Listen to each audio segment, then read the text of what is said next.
Hey guys, so been a while since I made my last video.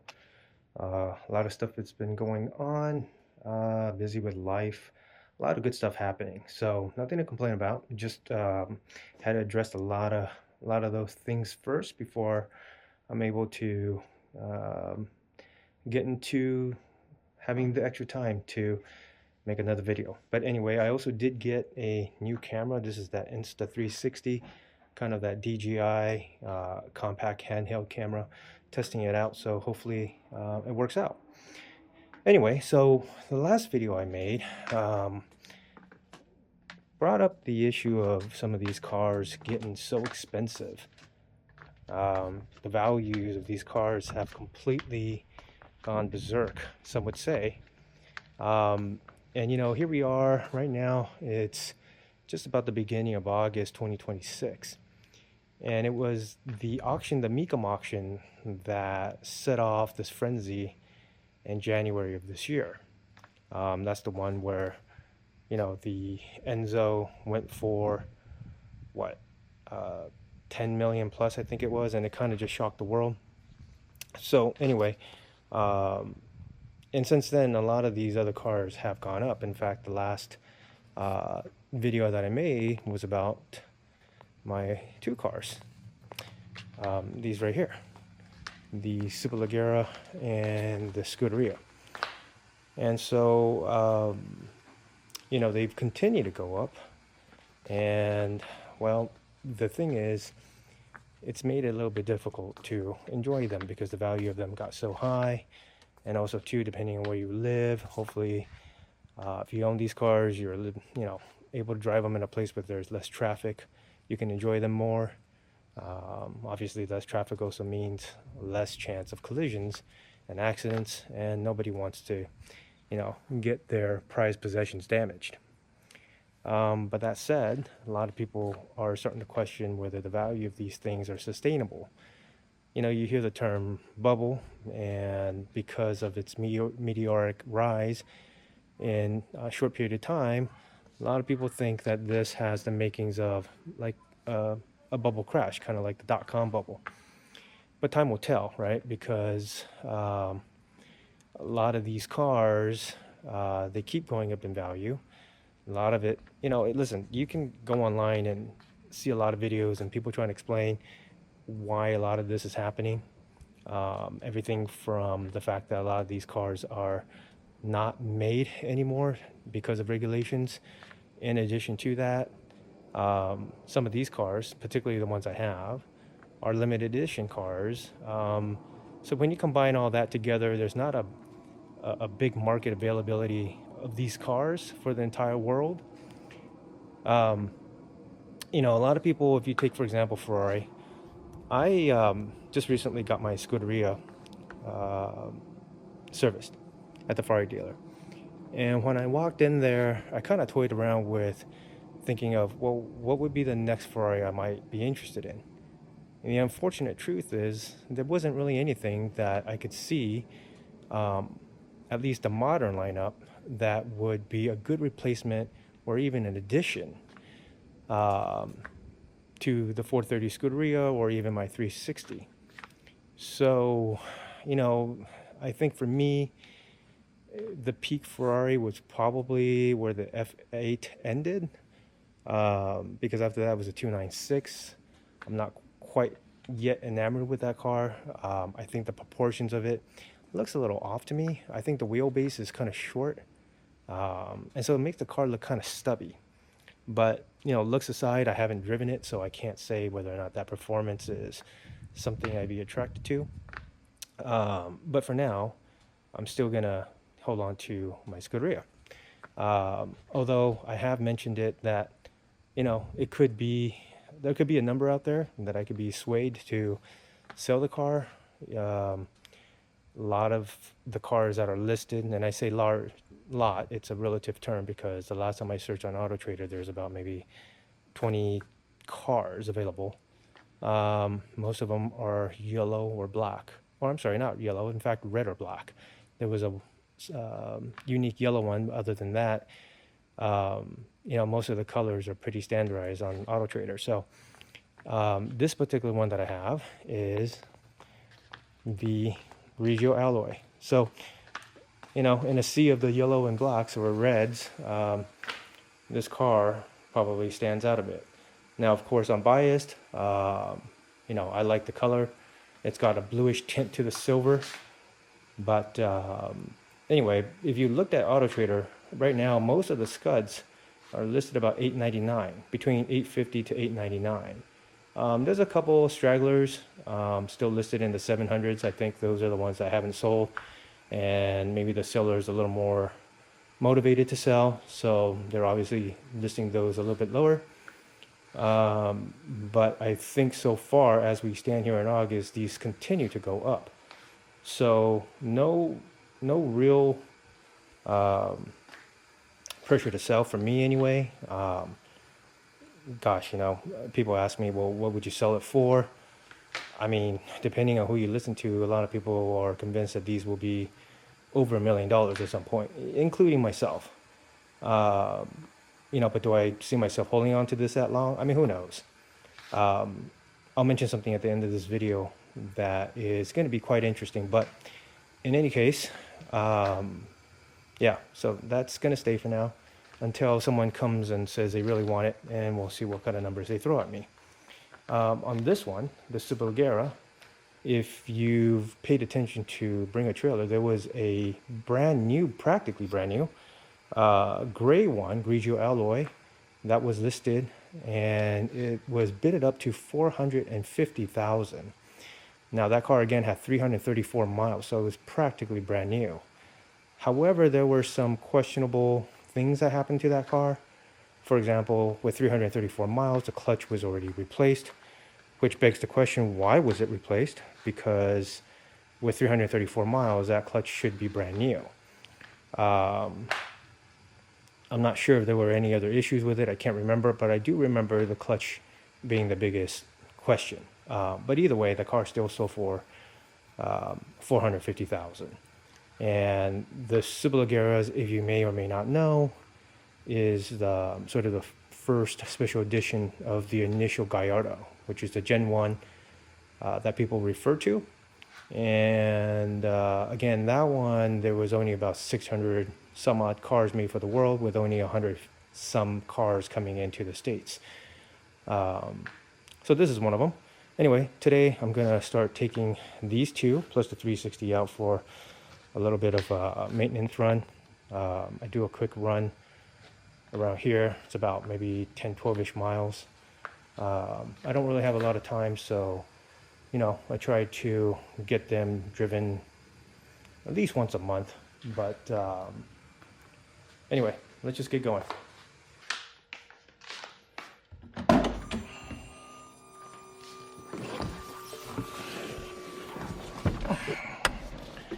Okay, so we've done a little video before. I don't know if you guys seen it. This one has the extremely rare radio delete option. It's just replaced by a carbon fiber cover there where the stereo normally would go. I never found it to be a problem because I don't really listen to music when I drive these type of cars. The exhaust note is so nice that I find it kind of suffice to the experience of the car. Yeah, so anyway, let's go ahead and get this started. Get the key out here. All right, and let's see.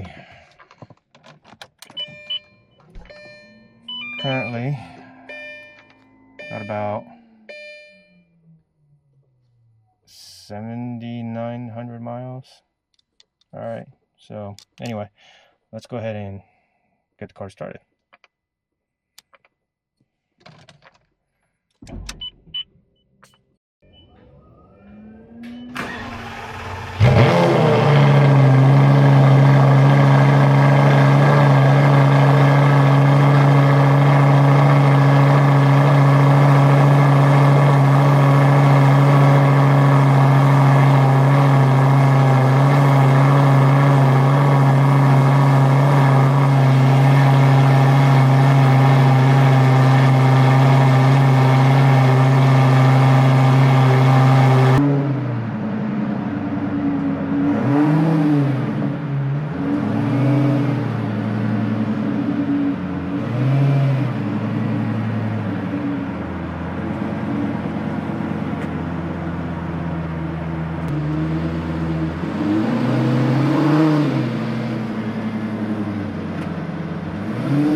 Alright guys, so we're just gonna start with taking the Superleggera out for the sort of routine maintenance drive. You know, I think it'd be interesting now to talk a little bit about that Tema Mario, the Huracan replacement, which is something that I still can't say I'm in love with. I think the styling of the car is still pretty, I don't know, it looks, something about it doesn't look very aggressive to me. The front of that car doesn't quite match the rear. The rear looks otherworldly, like it's some kind of an alien design. To me anyway, that's what it looks like. While the front looks a little tame. But the one thing that I'm definitely not a fan of is the exhaust note out of that car, which, you know, for a V8 that revs to 8,000 or is it 9,000 RPM? I can't remember. But anyway, I mean, it's a high revving V8. It's got electric motors, turbos, I think. So, I mean, it's got all the performance you need. And in fact, a lot of people are saying that it's way too quick. I mean, I've seen a lot of the performance tests, and I mean, the thing blows anything away.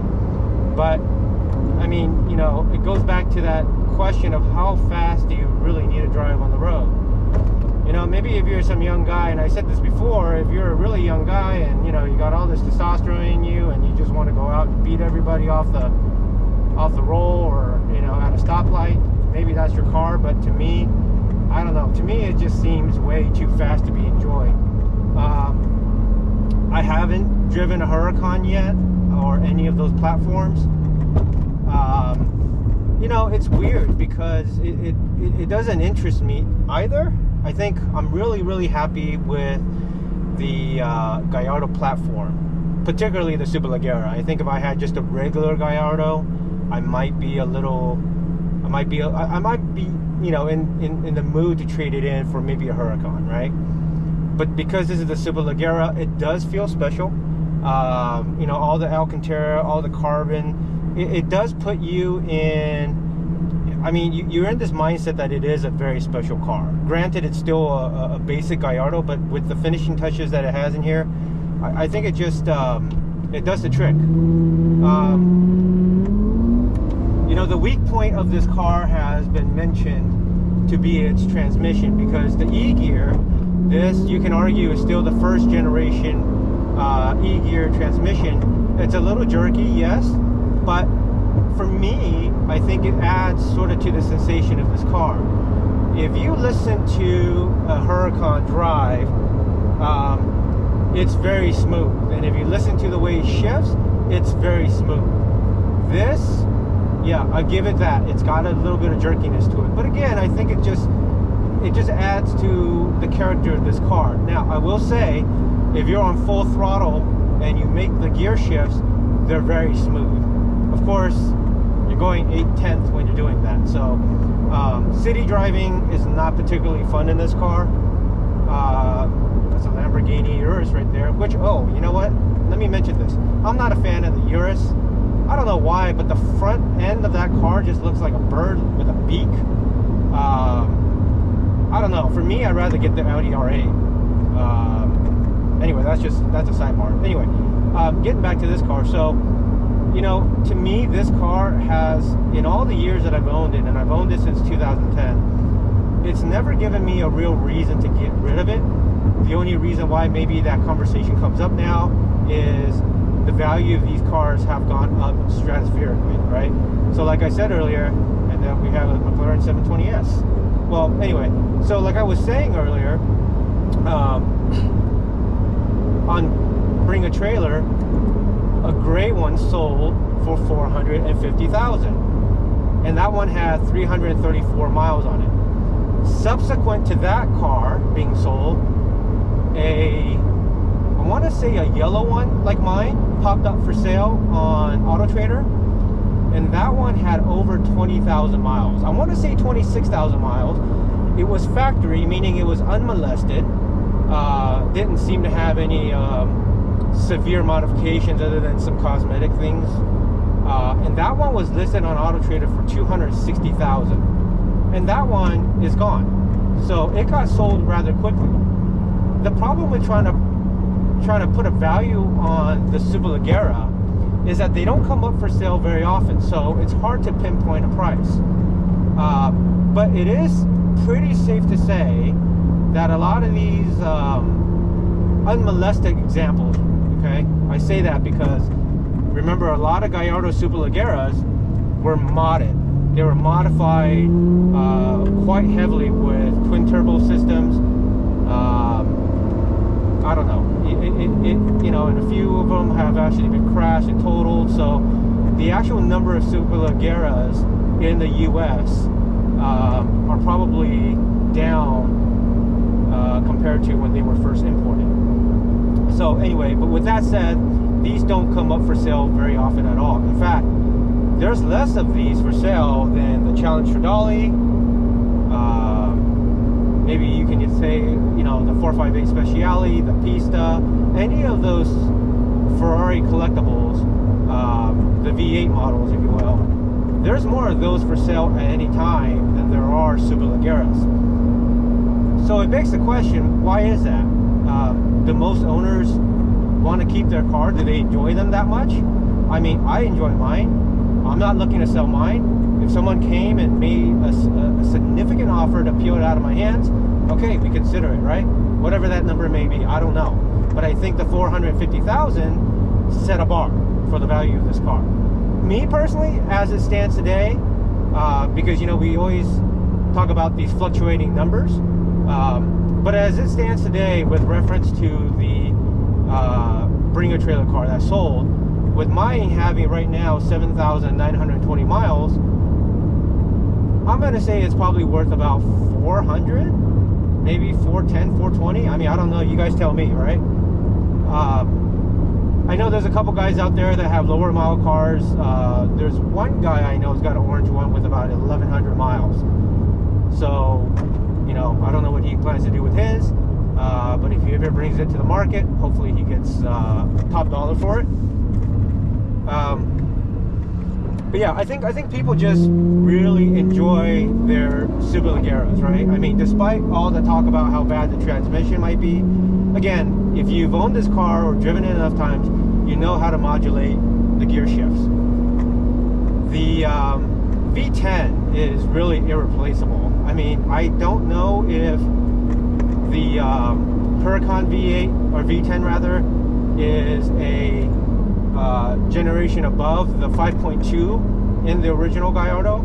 I mean, this is a Gen 1 Gallardo. It's got the 5.0 liter V10, which a lot of people say sounds way better than the 5.2. And you know, that's a personal thing. You decide which one you like better, but I mean, you got to hear them both side by side to really, you know, make a decision about that. For me, this car, I've enhanced the way it sounds with a Lamborghini of Orange County exhaust. It's like a X-pipe, lightweight exhaust. They don't make them anymore because that exhaust was put into the market when Lamborghini of Orange County existed. And that dealership now is owned by a different owner. It's long since been renamed Lamborghini of Newport Beach. So you really can't find this exhaust anymore. In fact, I'm not even sure if anybody makes a replica of this type of setup. But anyways, the exhaust definitely enhances the sound of the car.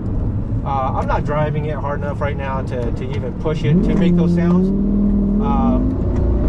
But, you know, on a wide open throttle, I mean, this thing sounds pretty menacing.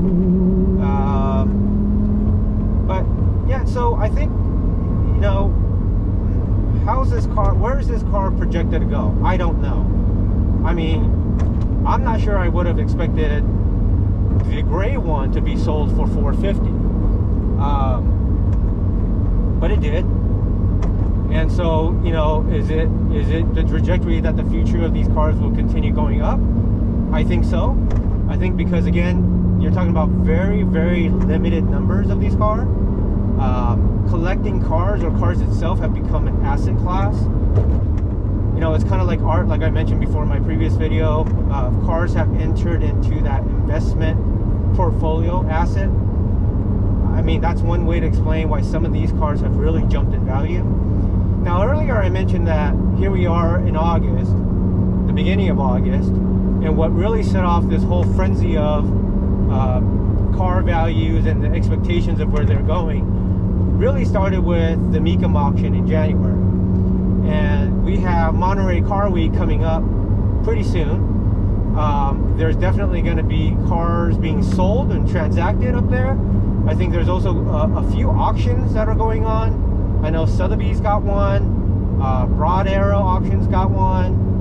Some of the big names, I think, also have additional auctions happening, particularly in the month of August.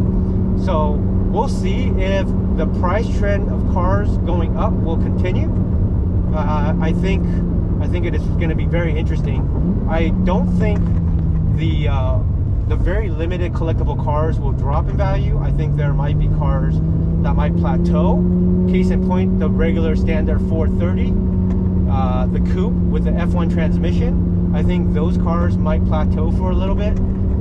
You know, if you look at them all day long, they're transacting on Bring a Trailer for 250, 260, 270 in that range. And we're talking F1 cars. Obviously, if they were the factory manual cars, I mean, I think I've seen them go for 500 or high 400s. So, you know, again, we've seen sort of all cars, the value of them being raised up, right? As they say, rising tide lifts all boats. But I think some boats need to settle back down. You know, I mean, for example, the Ferrari 458, if you look at them on the market now, you got a huge spread of what people are asking for. People who are selling the cars, they're anywhere from 350,000 all the way up to $1 million, depending on the spec. So, you know, the 458 wasn't technically considered a limited production model, whereas the Speciale was. But within the 458, there are some very, very unique spec cars that are one-of-one that, you know, you just won't find another copy of. You know, back then, people were, when they bought Ferraris, the thing to say was you get resale red, right? So you get the Rosso Corsa car with a tan interior. That was sort of the standard safe color combination a lot of people ordered. And so now, if you look on the market, there's a lot of those, or there used to be a lot of those. And the cars that were configured differently now stand out and turns out to be a lot more unique. You know, it's a very interesting market, this, because not only are they collectibles based on the limited number of any kind of production on any car, but they're also limited based on the unique specs and options that the cars were initially built with. So all these play into a factor of where prices are expected to go. So I think some of the 458s probably need to come down. For example, there was just a regular 458 coupe. I think it was actually pre-owned by Michael Fuchs, which was one of Ferrari's biggest collectors out in Florida. He would always order his cars in very unique specs. You know, whether you like them or not, that's a personal choice, but it was like this sort of raspberry-ish red color with white interior.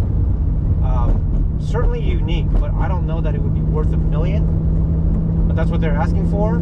So, you know, I think that might be a bit of a stretch when you compare most of the asking prices of a standard 458 to be around 350 to 400. But you know, I don't complain about what people are asking. I know a lot of people have comments about that. They see some of the prices today, and just, you know, the first comment I see is, this is just stupid, it's ridiculous. And maybe it is, but if these are real transactions that are occurring, it just simply means that someone out there values the car for what the asking price is, and they made the purchase, right? A recent purchase of a 991.2 GT2 RS. I think it was a purple color one. Supposedly sold for $1 million. Granted, it had delivery miles. It was practically a brand new car. But now you're talking about a car that most of the other GT2 RSs are, asking around 700,000, let's say. So this particular one sold for a premium over that. But apparently that color was a very unique color. The condition of the car is brand new. So to someone out there, that car was worth $1 million asking price. So who really knows where the pricing of these cars go? But the market makes itself, right? Because you have to go back and you have to think, well, these cars, particularly those that are collectibles, right? The limited edition cars, you have to figure out, if people are attracted to these cars. Is there a higher demand for them than what the supply is? I mean, it's economics 101. And for example, this Gen 1 Gallardo Superleggera, I mean, they made a Superleggera in the Generation 2 Gallardo, right? With the 5.2 liter engine. So in essence, you kind of have the same themed Gallardo model between two generations. However, the Gen 1 has been the one that most people cherished. There's obviously mechanical differences between the two cars, and most would argue that the Gen 2 car should be slightly better just from the improvements made between the generations. But people still cherish the first generation. Somehow the car sounds different. People prefer this tone compared to the other tone. Anyway, so there's a premium that can be said for this car compared to a Gen 2 Superleggera. Right now, I think the investment market, collectors who have a ton of cash are getting into cars, much like they were when they bought art. With art, it's it's very limited. Usually there's a unique one-of-one art that nobody else can have, right? So there's that. Wine, watches, things that are very limited. And now you have cars entering into that space, because originally you had the hypercars that were kind of being played in that space. You had the F40, the F50, the Enzo, those very super limited exclusive cars. But when you look back, you start realizing that under that there's a subset of other cars that are also limited as well. And so that creates the marketplace, right? You have limited cars, which equates to limited supply, and then you have huge demand. I mean, putting aside money, for example, the asking prices of this Superleggera, if you said to the world, I got this one car and it's available, everybody who's a car enthusiast would want it, right? Obviously. So I mean, you got the whole world, or at least the world of car enthusiasts who would love to have a car like this. But being that it is a marketplace, it's got a value on it, and so where it lands, who knows. Interestingly, I got another Urus in front of me. God, I just think these are the ugliest SUVs. Sorry if you have one, they're just not for me. But yeah, anyway, so I'm almost done with my loop in this car here. 7,900 miles. I mean, what I'm doing right now usually, is just to take it for like a 10-12 mile drive. God, I wish sometimes I had more time to enjoy these cars. I don't, unfortunately. So, my mindset has that these have moved into sort of a collector space for myself even. Which is okay. Also too, like I said, just kind of based on where I live, and you can probably see the Urus now, it's right next to me. All right, so we just got done driving the Superleggera.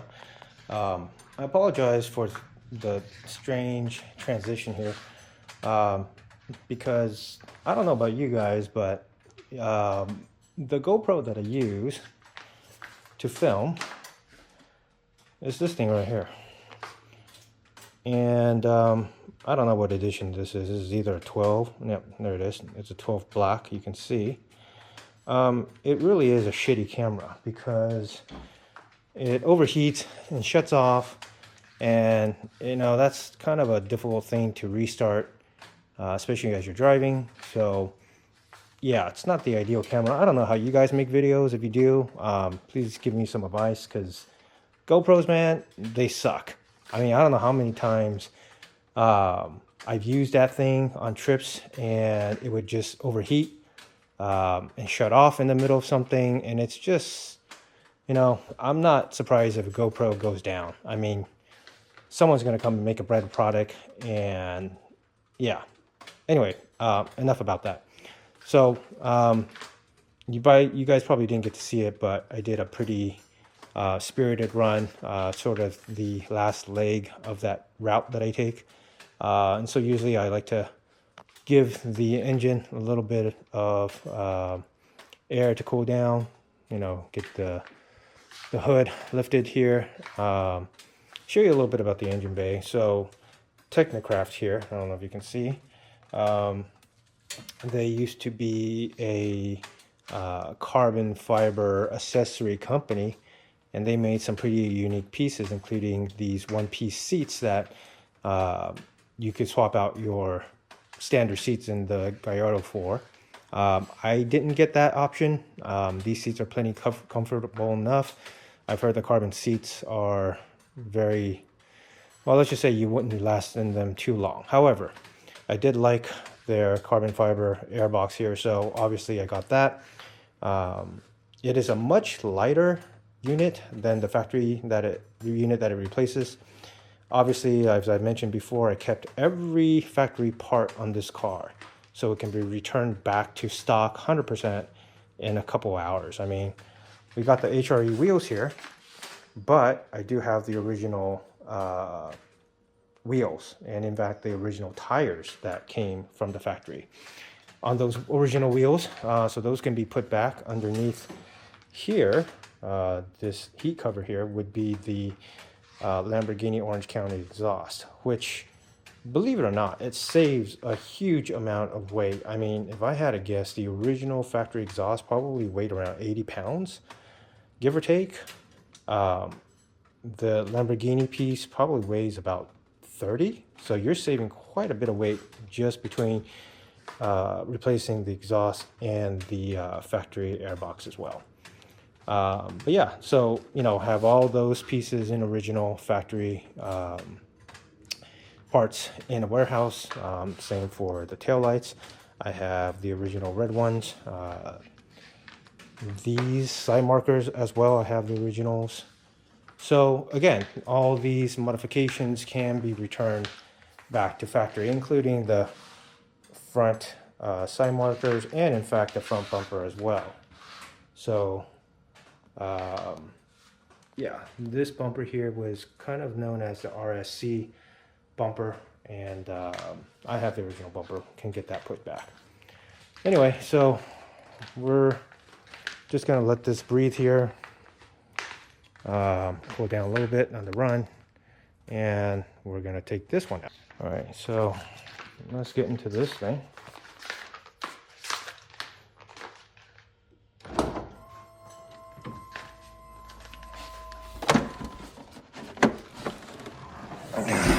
Okay, well, if you know anything about this car, it's just bare bones. I mean, you know, you got Alcantara, very much like the Superleggera. I think that was sort of the formula back then for special edition cars. You know, Alcantara, bare bones as much as possible. Yeah, so anyway, let's go ahead and start this car up. Key, stick down the side, everything comes alive, and we're going to hit that button.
car of the day, taking it out on the same route, 10-12 miles. Nothing crazy, just going for a light drive.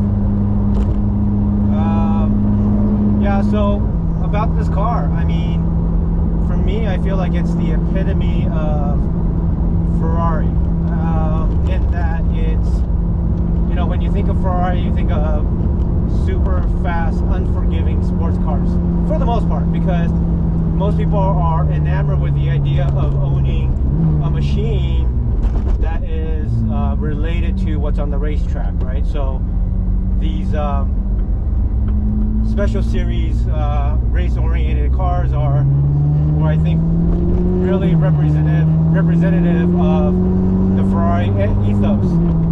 And you know, this car offers just the right amount of power, speed, and rawness. The car that came after this equivalent would be the Speciale, which, you know, it's got the dual clutch, so it makes things a lot smoother. I don't know, for me, maybe this just comes down to a personality thing, but I just prefer something that is a little more on edge, right? And this car offers just that. I haven't driven a Challenge Scuderia yet. The closest I've driven to that is obviously my 360, which has got the manual transmission. And I think that's a great chassis. I mean, they're kind of interrelated, right? I mean, this is the second generation of the 360 chassis. So I'm just kind of imagining a car that's a little bit less power, a little less fast and smooth on its shifts. But man, the sound on this, you know, the Scuderia is, I mean, it's to die for. From, you know, the times I've heard it in person and everybody else who's owned it. But I will say this, I mean, the sound on the Scuderia is no slouch. So on this car, it's got the S-line exhaust. It's also got the Capristo headers. That's really about it on the performance side of modifications. You know, one of the weak points that this car and the 360 had were the original factory manifolds. Those would decay over time, and the inner linings of those would basically come apart and get sucked into the engine. So there's been reports on engines having catastrophic failures from the cap material getting sucked in. So anyway, I replaced the headers on this car as well as exhaust. I'm pretty sure the exhaust, the S-line exhaust, has lightened the back end by a few pounds. And again, it's just the sound of this, I think it's just, it's really hard to beat. I'll give it a little bit of gas here.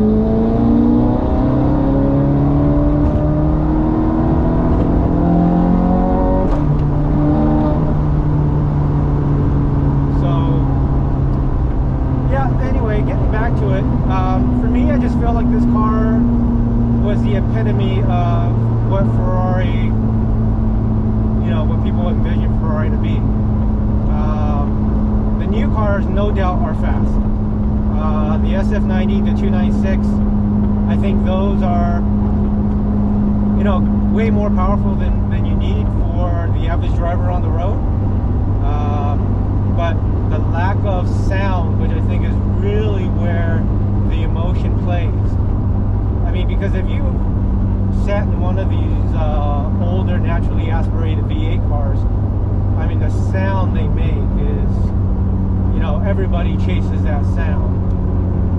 Luckily on the V12 models, the 12 cylindric, it maintains the naturally aspirated V12. And funny note on that car, when I first saw it, when it was launched, I was not in love with it. I prefer the 812, and in fact I tried even getting the F12, and I was looking for an F12 right when they were listed about 220,000. You know, oddly enough, if you can believe it, the F12, they've reached 180 during COVID. right before cars actually started getting a little more expensive. So on the low side of it, the F12 market price was about 180 to 190,000. It really didn't appeal to me at the time. Now further along, the F12, I don't know, it's weird. I don't know if new designs of cars makes you just appreciate the previous design more. It seems to be the case. But yeah, I caught myself liking the older V12s more and more. And the F12 was like the sweet spot for me. Because I wasn't too enamored with the 599. Although now I'm starting to like them a lot more. Same with the 550 Maranello. I'm starting to like that even more. At the time, I didn't appreciate them. But anyway, the F12 for me was a sweet spot, and so I was trying to get the F12. I actually made an offer on 3 F12s, and they were all sold underneath me. So, it's kind of one of those things where if it's meant to be, it's meant to be. Kind of like how I got this Scuderia. This was probably my 5th attempt at buying a Scuderia before I actually got this car. Every time I made an offer, whether it was accepted or I just missed it, it ended up not being mine. And I'm actually very happy with the way things worked out, because now I can say I have a unique spec. I don't have the standard red, which, again, you look on the market, there's plenty of those, right? Will I get an F12 in the future? I doubt it. Now there are 400,000. Kind of close to the asking price of an A12. You're not paying that much more to get an A12. And do I like an A12? Yeah, I think I wouldn't mind owning one of those, but I'm more surprised at how much more I actually like the 12 cylindric. I think of all the V12s now, I would probably end up getting a 12 cylindric. So we'll see. I mean, it's not something immediate, but at some point I might find myself adding a Ferrari V12.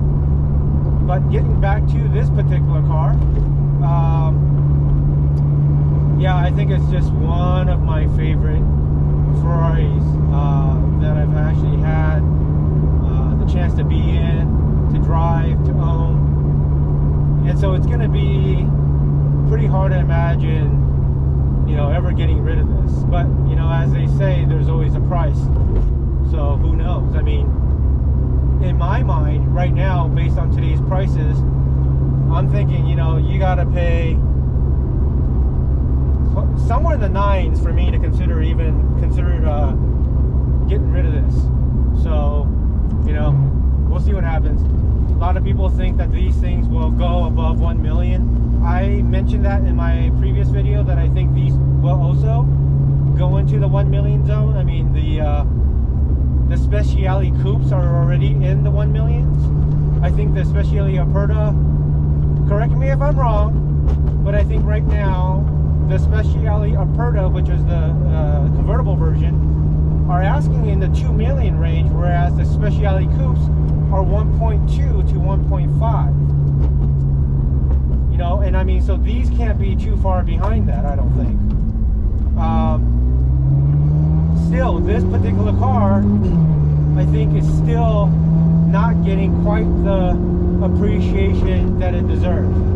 Still to this day, the Challenger Dolly seem to get more hype around the name, as does the Speciale, and the Scuderia tend to still, be the sort of stepchild that doesn't quite get the amount of attention that it deserves. So I think in some time people will start to appreciate this more and more, especially if they're able to drive this car. I think they'll see that it's that sweet spot that I mentioned. Anyway, God, what more can I say about this car? It's just a perfect Ferrari. It's just a perfect Ferrari. I just, I don't know if you caught this earlier, but when we first started to drive, there was a black 296 that passed me.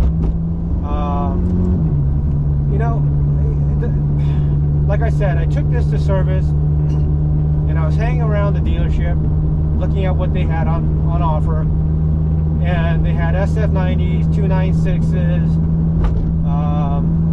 not too many old cars, right? They had sort of the modern lineup of what Ferrari offered, and looking at the 296 in person, I don't know, just something about it misses the mark for me. The design, I don't know, I think the body style that started from the 458, ending with the F8, you know, they had some pretty good designs there, especially with the F8. I think is probably the peak of that generation's design. But the 296, I don't know, I mean, the wheelbase was just too short. As I mentioned to you earlier, it just felt stubby to me.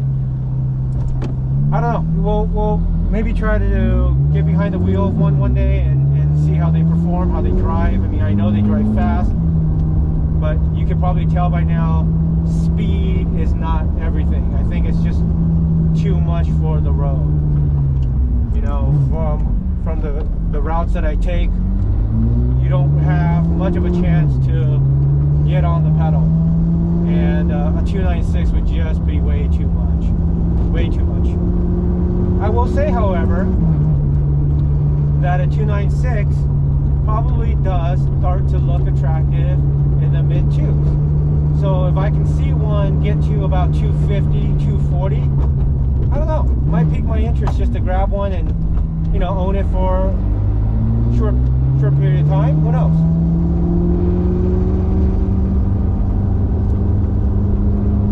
But yeah, I mean, listen, these cars, the Scuderias. All right, another rant. Man, GoPro, you guys really fucking suck. It just keeps shutting off, you know, overheating. I mean, I don't know if this is unique to this particular one. Do all 12 GoPro 12 black models overheat? Is it just the one that I have? I don't know. So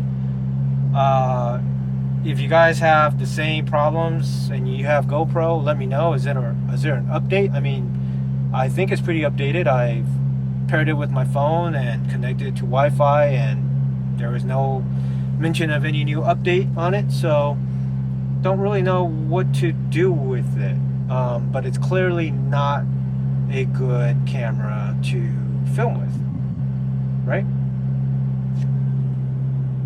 Piece of shit. So anyway, I don't know if I'll restart this video with the GoPro.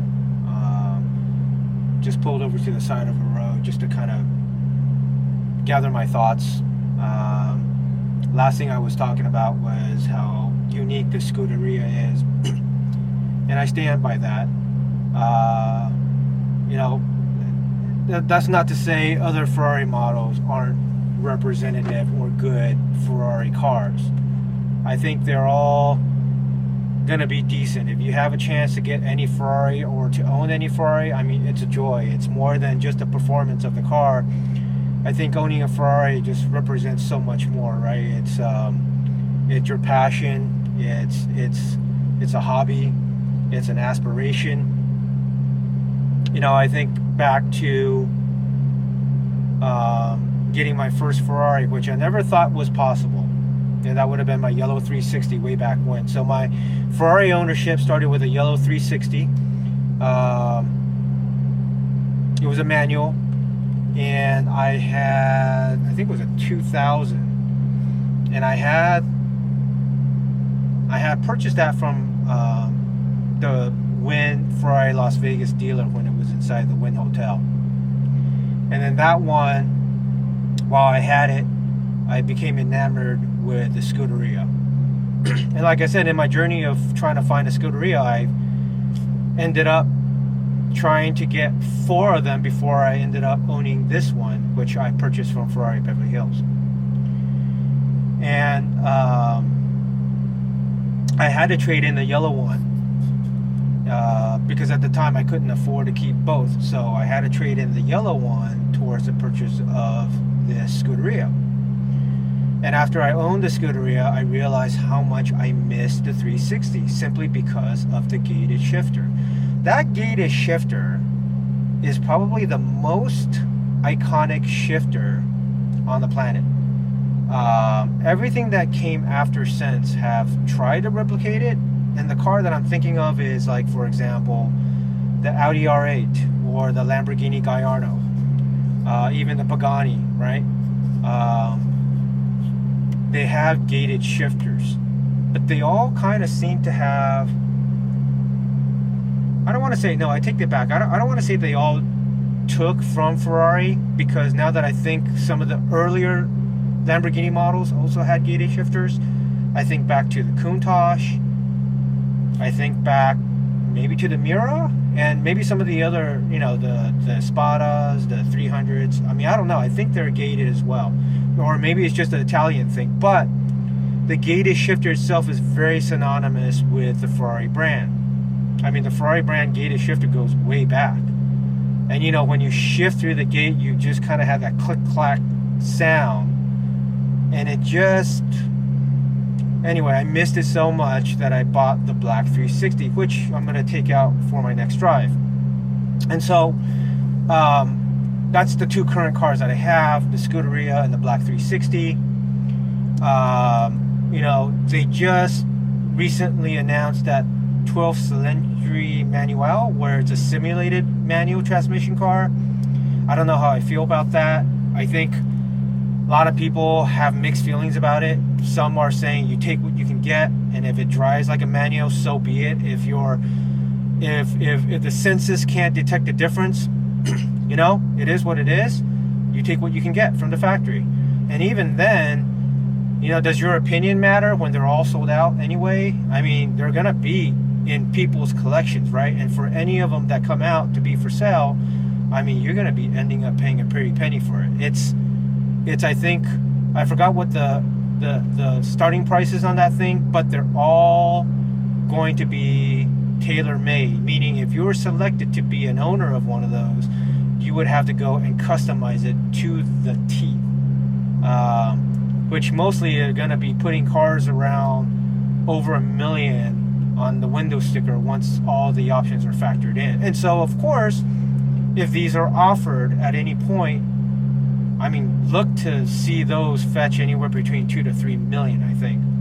But what does that mean, right? What does that say about Ferrari and its customers? I think it shows you the demand that customers have for manual cars.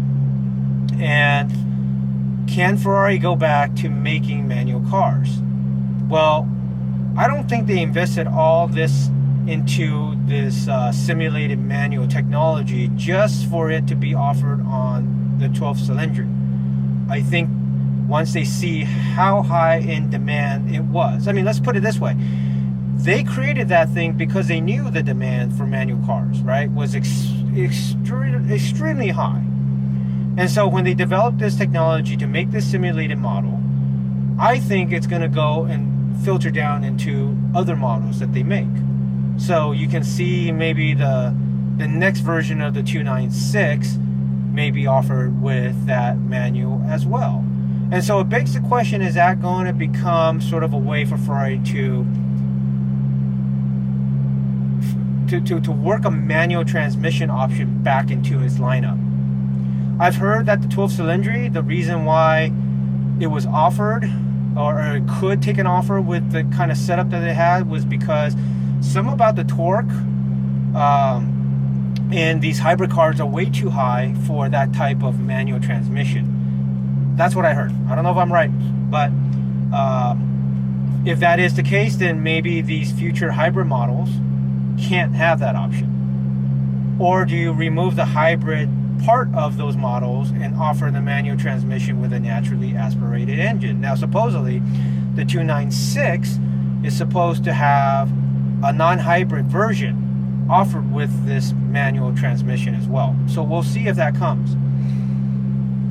But yeah, listen, I just don't know if the appeal of Ferrari to me with the modern lineup is there for future purchases. Other than 12 cylindry, like I said, I like that one a bit more than I thought I would. But for all the other cars that I'd looked at Ferrari, I kind of gone backwards, right? I mean, the 296, just something about it doesn't quite appeal to me as much as, say, a 458. In fact, I would take a 458, a 488, and an F8 over the 296. But that's just based on being sat in those cars, not driving them, and the way they look, right? So that's how those cars speak to me at the moment. Anyway, one last thing to maybe mention is Ferrari came out with their EV, the Luce. I don't know, man. That's a tough one. I mean, as of right now, supposedly the whole allocation for the first year production is sold out. They start somewhere around 600 on the MSRP. Yeah, I don't know. I don't know what that car can offer that other EVs don't, other than exclusivity. You know, Tesla Plaid on the Model S when they made it. That was a heck of a car if you wanted that kind of performance. You can get the Mante package on a Taycan Turbo GT. You know, I think all those considered probably make a good EV. And for me personally, I would probably rather own those than the Luce. Yeah, I don't know. The Luce is just something I'm going to have to see in person. But from all the feedback that I've heard, people who have seen it firsthand, nobody's really that big of a fan, you know. And it'd be interesting to see what the depreciation on that thing is going to be like. I mean, it's got 1,000 horsepower. That's great. But it looks the way it looks. You know, I want to hold judgment until I see one in person. But man, you know, it can't be that many people who are wrong about it when they say they don't like it, especially after they saw it in person. So, you know, is that sort of the way, excuse me, the way that Ferrari's going? I mean, EV seems to be on everybody's portfolio lineup at this point, hybrids especially. I will say this though, I was able to see an F80 in the at the dealership when I picked up the Scuderia, and in person that car has some presence, I will say. And originally I wasn't too crazy about it when they launched it, and you know, you were just watching pictures and videos, but in person it's got presence, and I wouldn't hesitate to buy one. You know, it's really interesting what perspective can change when you see something in person. So anyway, I'm gonna finish up this drive. I don't know if the GoPro cooled down yet or not. I'll give it another go, but yeah. All right, GoPro, don't fail me now. Gonna finish this drive. Gonna see if the GoPro lasts till we get home, but we'll see.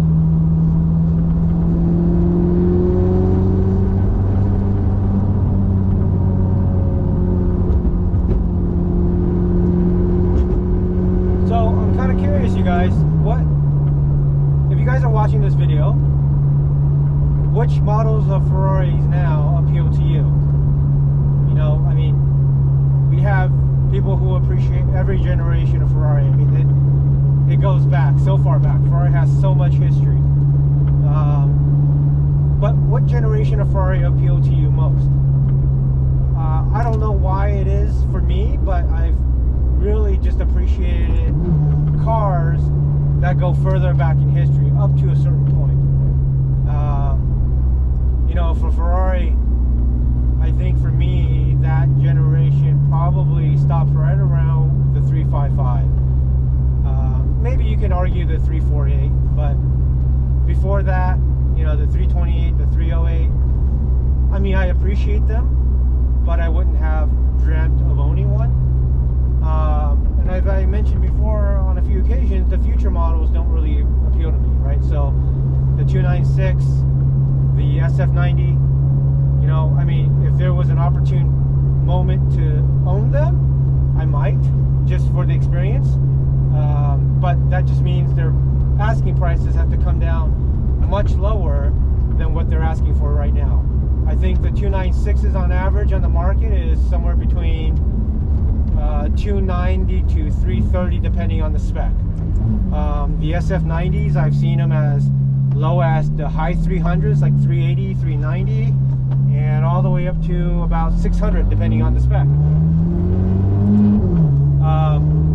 As I said, the 296 for me is a car that would look more appealing at 250 or under. The SF90, I don't know, maybe 325. You know, I got acquaintances that I know who own the SF90 and it's been nothing but problems. Cars that have hybrid battery issues or electronic issues. More on the SF90 than I have heard on the 296s, but you know, it stems to show these hybrid cars still have some issues that need to be worked out. You know, when I go and I stop by the Ferrari dealer to drop off my car for service or pick up my car, it's very often that you can see 296s needing to be repaired, as well as the SF90s. I don't know why, but I've heard SF90s being bricked. You know, the issue of the battery, whether you charge it or not, I don't know. I mean, I've heard people have problems trying to start their cars and it's just completely non-responsive. So yeah, that's a problem that you don't really want to deal with, especially as it comes to Ferrari. Those repairs, if it's out of warranty, cannot be cheap. So you know, it's not fun if you happen to end up with a car that's got issues. With that being said, these older cars, granted that they're more mechanical, but the trade-off is that the older cars are costing more to repair because parts are harder to come by. But if it all means in the end the same, that Ferrari ownership is gonna, you know, cost a pretty penny, I would still rather go with a naturally aspirated version of any Ferrari than a hybrid. And I reserve judgment until obviously I drive one that's a hybrid and see what that performance is like. You know, in my mind right now, I just can't imagine wanting more performance than what the current car or what my car offers. I just think you're nuts if you really can drive that much faster than this on the road.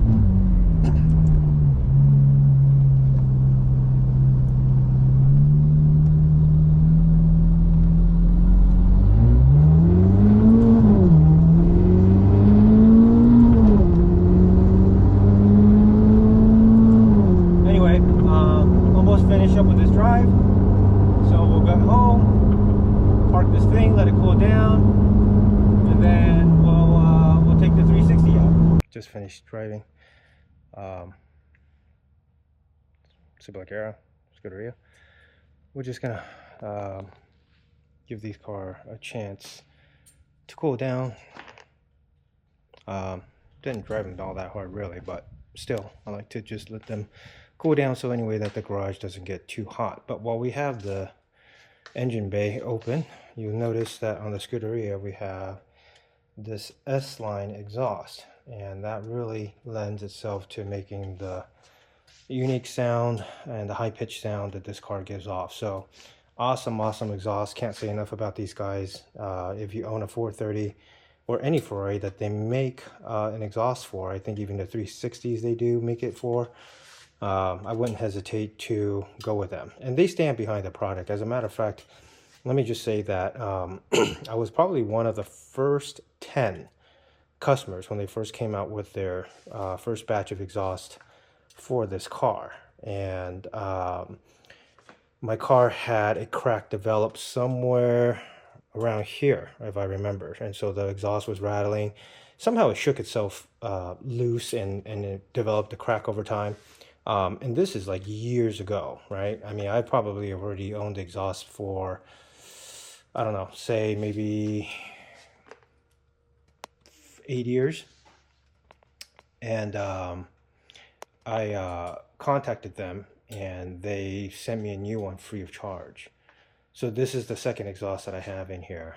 And so they really stand behind their product, and I wouldn't hesitate to buy another exhaust from them in a future car someday. But anyway, yeah, so as these cars are cooling down, um, like I said, I want to take one more car out. That'll be as much as I can really drive today. And we'll go and take a look. So, gonna take the 360 out. But I want to mention something that I did to the Ghost recently, which I think really changes the look of the car. So originally the tail light surround here is in chrome, and I had it wrapped in gloss black to match the car, and I think it just gives off a more sinister look.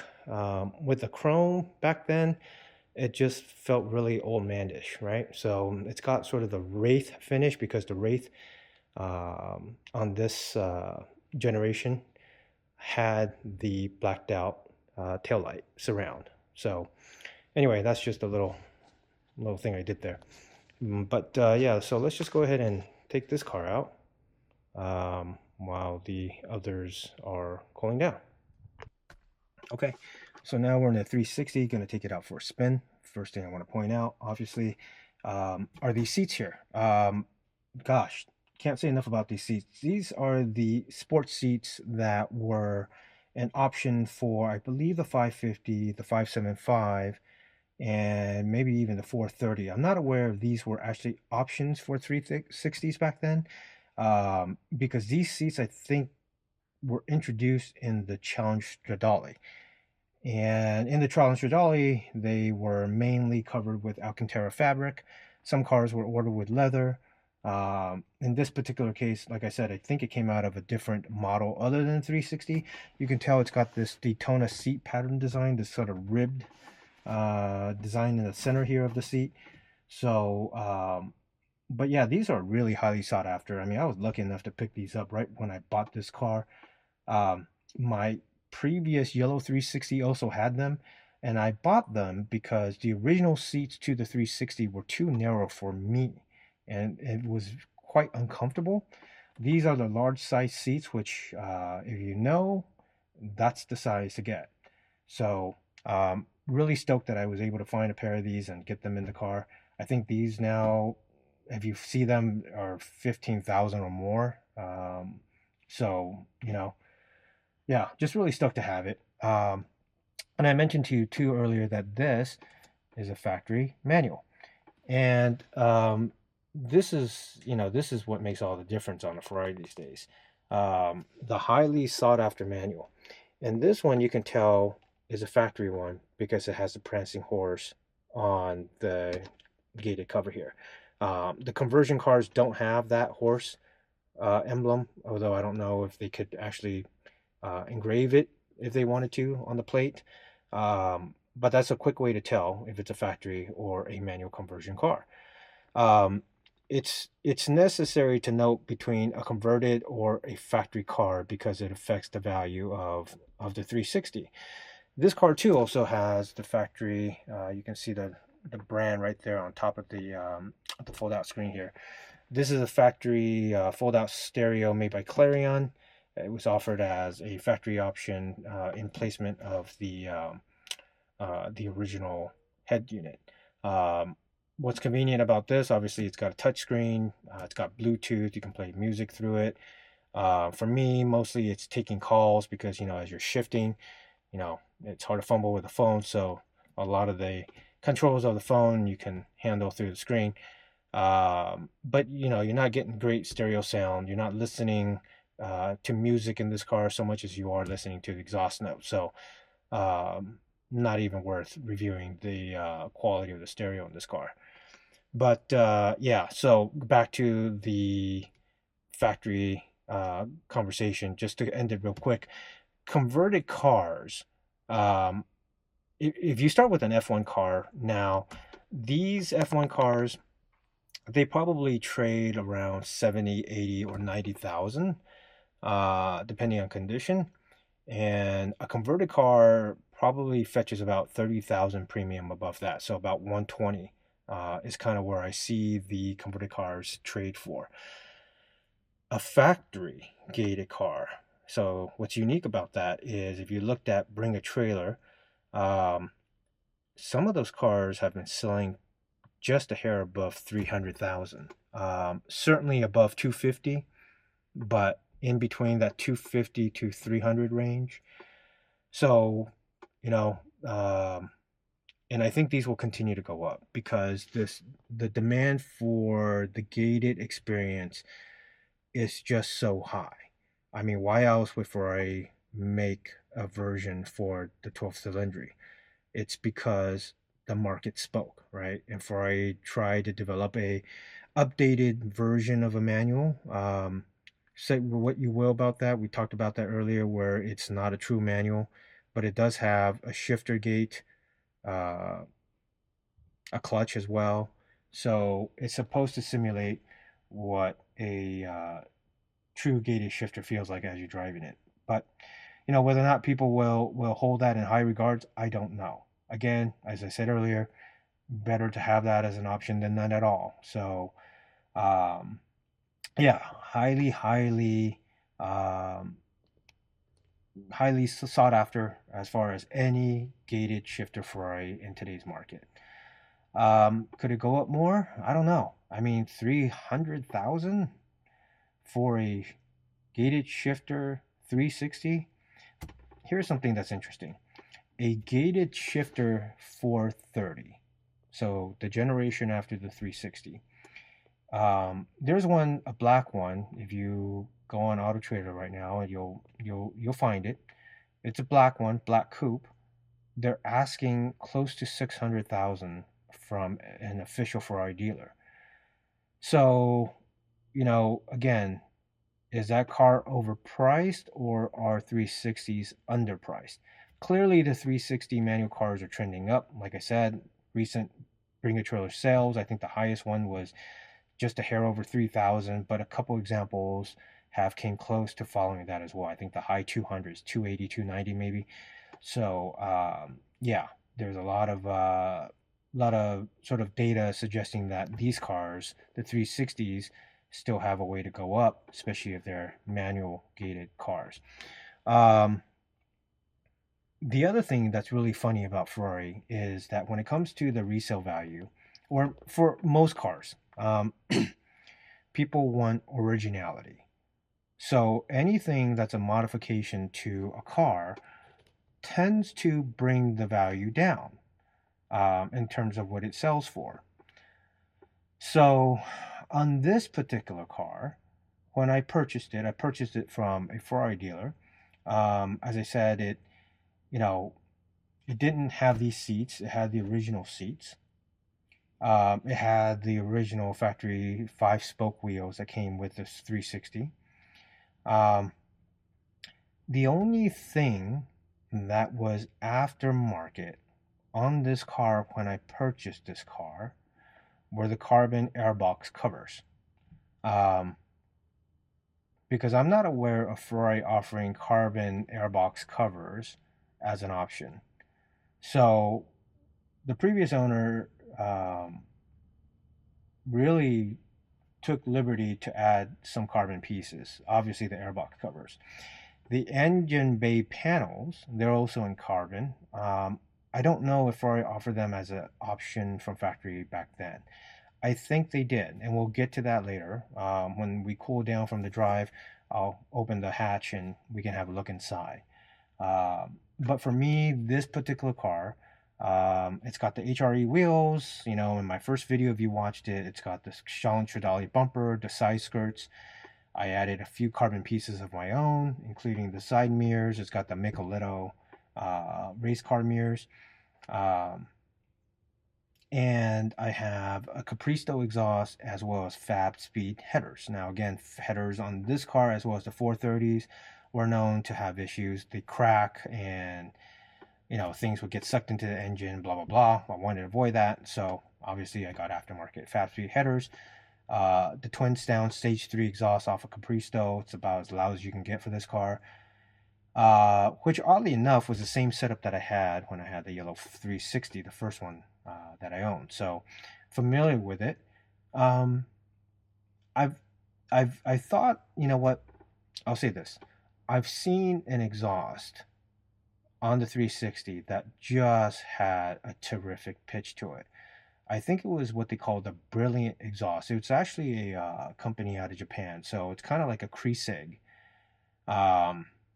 Anyway, but the company's called Brilliant. And the only downside is that car was also street piped. And in California, which is where I'm at, that's obviously a no-no. It's a pain in the ass to deal with smog on this car, so I don't want to give myself any more headaches.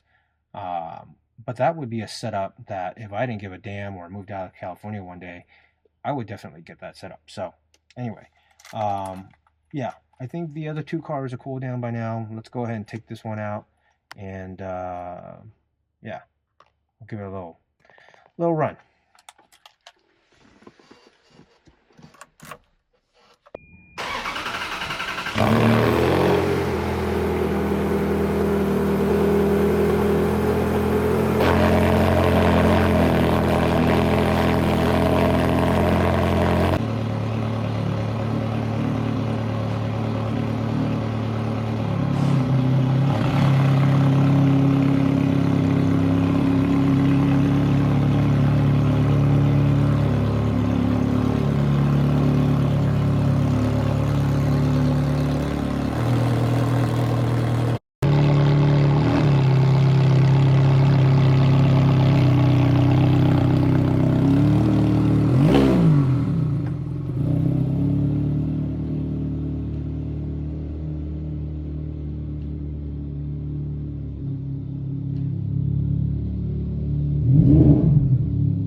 So we're in the 360.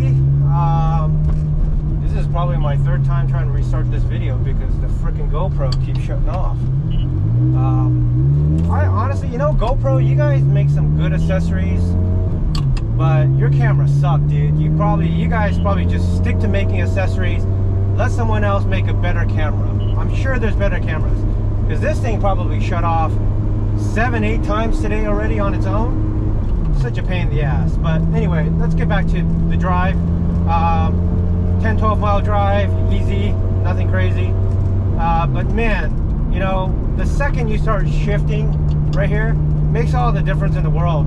Such a great experience. I mean, any manual is better than an automatic, I'll say. But it goes back to this gated shifter plate. It just notches in. It's such a satisfactory feeling every time you make a shift. And the clutch, the pressure, I mean, it's just perfect. It's not very stiff like the Porsche GT3s that are of the 997 generation. Those are very, very stiff. So I mean, this is such an easy car to drive. You know, that's why I got the second one, because after I got the Scuderia, I miss driving the manual so much. Getting back to the idea that, you know, the manual is such a highly sought after transmission. Gosh, if you ask me to pick between keeping or selling one of the two, you know, between the Scuderia or the 360, oh my god, I don't know. If both being equal, right? Let's say the price of them were equivalent. I don't know that I could confidently say I'll take a Scuderia over a 360 manual. It's that good.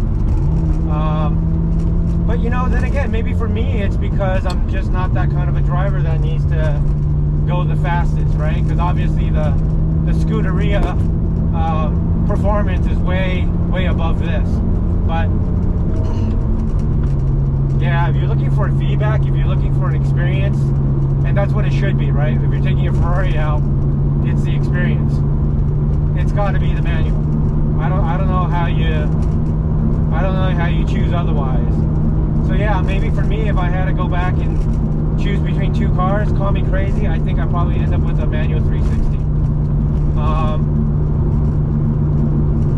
Luckily for me, obviously I have both, and I intend to keep both, unless of course it goes back to that conversation, is someone able to make a compelling argument of a price to pry it off my hands. You know, off in the distance you can't see it, but while the GoPro wasn't working, a friend of mine with his Challenge Stradale just went past. I'm not going to say his name, but he's got a beautiful red Challenge Stradale. He gets out there, he drives. I mean, I wouldn't be surprised if he had more than 30,000 miles on his example, but it looks brand new. Yeah, I wish I caught that on camera, but again, stupid ass GoPro, keep shutting off.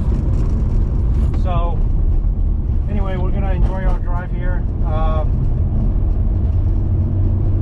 Yeah, man, I'm so glad I bought this car when I did, because when I was in the market looking for a 360 manual, there were probably about 7 cars left that were available, and I thought that was kind of odd, right? Because generally speaking, there would be a good 20 cars at any given time. I mean, if you look at the market maybe 10 years ago, you could see manuals all day long.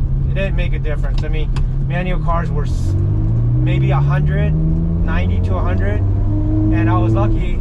I got this for right about 120, and I had probably gone through 3 cars, because at the time I remember there was 7 or 8 available, and there were only 3 cars that were to my liking based on the options, and 2 of them were local to me, and that they were in California, and I was able to get a PPI on them done. And those cars checked out, but the quality of those cars weren't the best. It had work to be done on them. So I opted for this one, which I found out of a Ferrari dealer. And anyway, long story short, I snagged it up, and I'm just very grateful that I did it when I could, because nowadays the value of these are at a point where I don't know if I would be able to buy another one. I mean, I could, but would I? I don't know. You know, I mean, a $300,000 360. I will say this: is the experience worth the $300,000? In my opinion, yes. Yes, it is. Because I don't know what else you could buy that would offer this same type of experience. A Ferrari in itself drives unique enough. You know, if you wanted to buy a sort of a semi-exotic shifted V8, it would probably be like an Audi R8, right? Because it offers the gated manual transmission. But I don't know that it would still feel like a Ferrari. There's just something that's different about a Ferrari.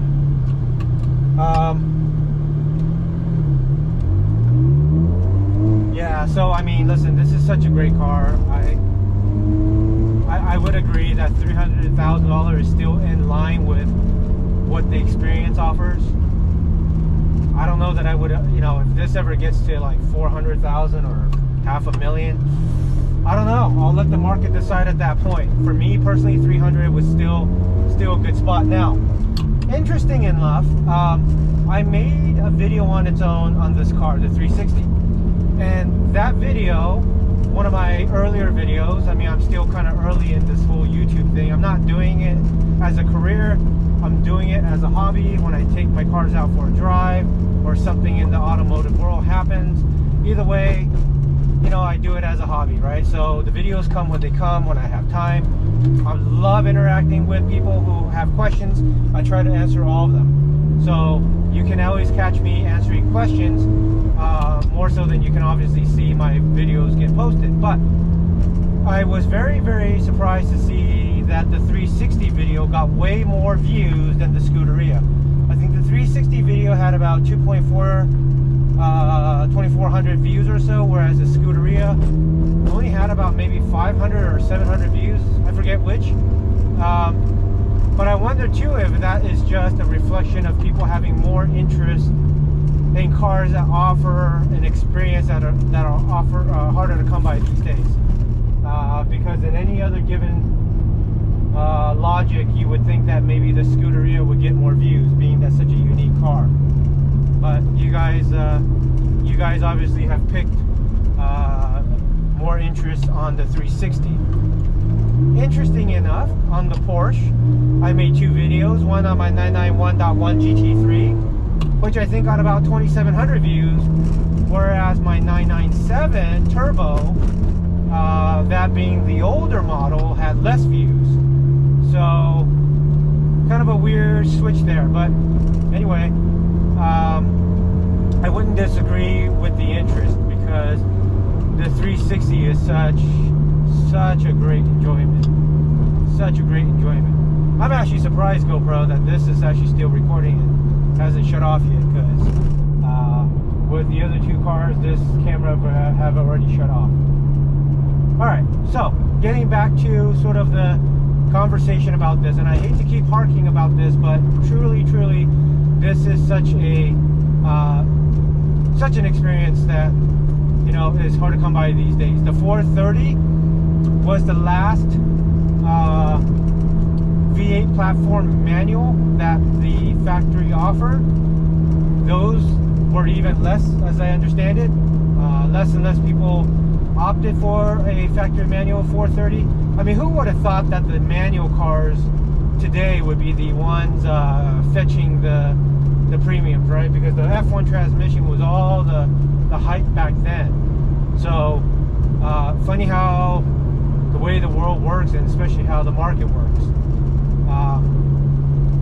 But you know, I wonder if I didn't buy the original factory manual, that today, if I had to get a 360 and wanted that manual experience, would I have gotten a F1 car and converted it?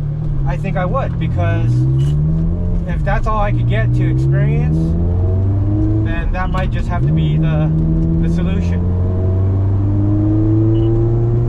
So I'll let you in on something, which is that I used to have an SL55 Mercedes, which was the convertible hardtop, and it was a car that I didn't use the convertible feature as much. In the ownership of that car, which I bought new and had for about maybe 4 or 5 years, I probably put the convertible top down 5 times, 6 times. You know, I just didn't use it that much back then. I think now I actually wouldn't mind a convertible car. Just because, you know, I live in SoCal, great weather, would be great to have a car where you can have the top down, go for a cruise. And I actually thought about grabbing a 360 Spider. Most of them obviously are F1. A manual car by now would have been way too expensive. But you know, at one point I thought about getting the 360 Spider and converting it to a manual car. So why haven't I? Well, I'll let you in on this. Okay, well, it looks like the GoPro shut off again. Anyway, so what I was saying earlier was the 360 has become kind of expensive to maintain. The annual belt change, or not the annual, but the belt change, which occurs every 5 years, used to be about $5,000. I can in fact even remember when they cost about $3,000 to do. Recently, I had to do it and it cost about $7,000. But that was on the cheaper end, which surprisingly was from a Ferrari dealership, because an independent was charging me close to about $10,000. So not quite sure what happened there, other than to know that the trend of the maintenance cost of this car is trending up. So, you know, it didn't make sense for me to get another car, have the same sort of maintenance cost going forward with it. And not to mention, you know, these 3 cars, the 360, the Scuderia, and the Superleggera, their values have gotten so high that I've had to readjust the insurance coverage on them to match market value. And well, you know, I'm not going to get into the details, but you can only imagine how much the annual cost of insuring those cars cost. You know, my 997 Turbo, that has gone up in value as well. All right, well, we just finished the last drive. GoPro died again. Just sick of it, you know. You can only deal with or accept that so many times. Honestly, I'm just gonna blast the GoPro company again. I think you guys should just stick to making accessories, but not the camera. Your camera sucked, dude. I don't know how many times it overheated. I mean, why should these cameras be overheating? As a matter of fact, I just got back from a trip from Costa Rica. We went water rafting, river rafting, and I mean, cool, nice temperature, and it also overheated. And so, I mean, like, if you're trying to capture a moment, the last thing you want is for these cameras to just shut off inadvertently whenever they want, and then you have to restart them, which is not always convenient, as in the cases as I'm driving, or, you know, when you're river rafting, it's just not convenient, dude. So yeah, GoPro, stick with making accessories and attachments, but let other people make better cameras. And by the way, if you guys have any suggestions on what better cameras to use, let me know. I'm gonna replace the GoPros. Anyway, so we're back, and car is going down, as you can see.